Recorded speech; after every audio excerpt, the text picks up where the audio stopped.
Welcome to Kenton's videos. Enjoy the video. In this video, I will explain how to make a coffee grinder machine. First, gather all necessary tools and materials, including a motor, burrs, and housing. Next, familiarize yourself with the grinder's core components to ensure a smooth build. Always prioritize safety by wearing protective gear and disconnecting power when working with electrical parts. This foundational preparation will set you up for success in creating your own custom coffee grinder. Choosing the right parts is key to a great grinder. Opt for burr grinders over blade types for a consistent, superior coffee grind.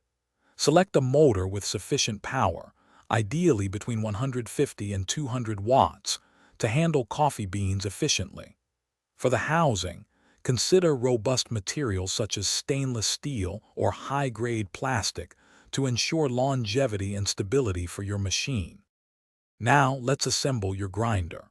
Begin by securely mounting the motor and the grinding mechanism inside your chosen housing, ensuring everything is stable.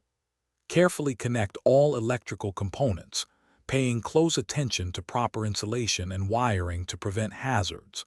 Once assembled, perform an initial test with a small quantity of coffee beans to confirm functionality and grind consistency before its first full use.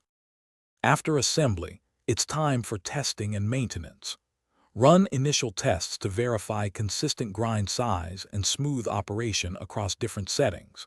To keep your coffee tasting fresh, regularly clean the grinding burrs to remove coffee oils and residue.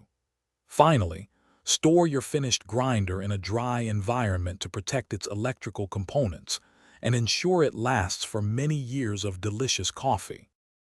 Thanks for watching. Consider subscribing if we helped you.